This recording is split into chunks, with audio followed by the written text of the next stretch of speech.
Aujourd'hui c'est le printemps, alors on va en extérieur.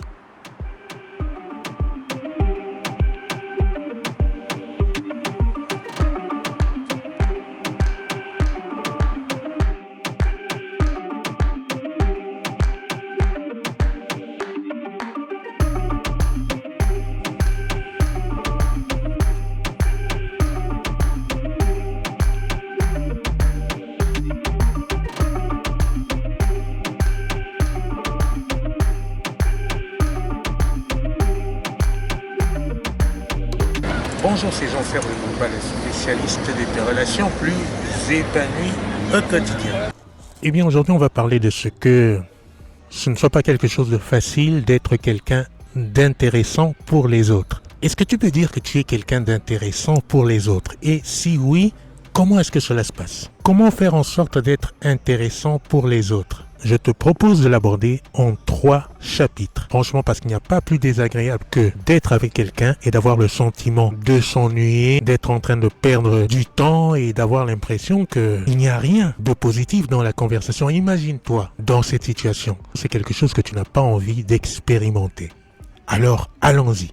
Tout d'abord, il y a quelque chose de sûr déjà. Quand tu t'installes dans une conversation, il y a plusieurs paramètres à observer. 1, tu as ton environnement. La première chose dont tu dois avoir conscience, c'est ton environnement.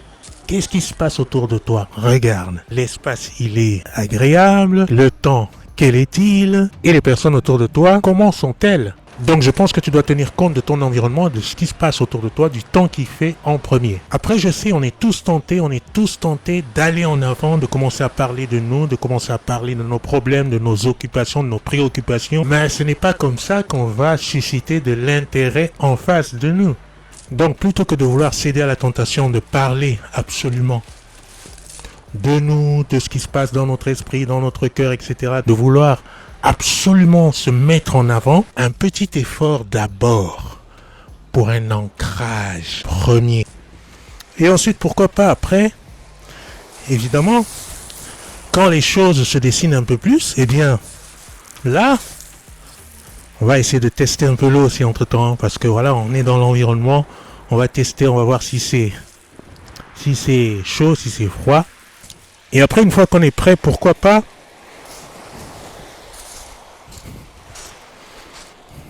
c'est un peu froid. Alors pourquoi pas à ce moment-là essayer de s'intéresser à la personne. Bon, on va pas tout tremper là. Pourquoi pas à ce moment-là essayer de s'intéresser à la personne autour de soi, à la personne qui nous... Ça va, je l'ai testée, elle est bonne, hein. On peut se baigner maintenant. Et donc, à partir de là, pourquoi pas s'intéresser à la personne avec laquelle on a affaire, et prendre le temps de l'écouter, prendre le temps de voir ce qu'elle a à dire, prendre le temps de se consacrer à elle d'abord, c'est-à-dire ne pas tout de suite se déverser dans ce qu'on veut lui dire, dans ce qu'on veut raconter de notre histoire, de nos préoccupations, mais au contraire, essayer d'abord d'aller en questionnement, de s'intéresser à ses préoccupations à elle, de s'intéresser à ses sujets à elle, et ensuite seulement quand on voit que les choses sont bien ancrées de son côté, eh bien là maintenant on peut décider de parler un petit peu de nos idées, on peut parler de ce qui nous intéresse. Évidemment, ça dépend aussi du contexte dans lequel on se trouve. C'est sûr qu'on ne peut pas évoquer les sujets n'importe lesquels avec tout le monde, non.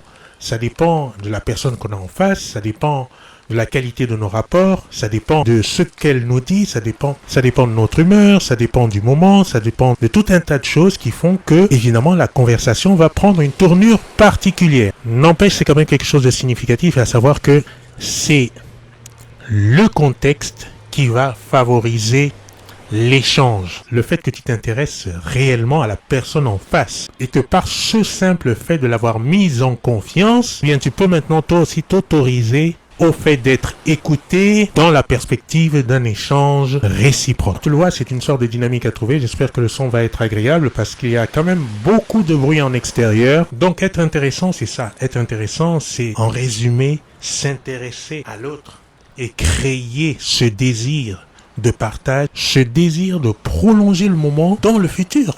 Ces conversations où l'intérêt grandit et se densifie sont le fait d'une compétence bien spécifique Et si tu veux en savoir plus, je t'invite à m'écrire à l'adresse mail qui s'affiche sous la vidéo. On va essayer de faire des loupes dans l'eau pour voir si ça marche. Attends.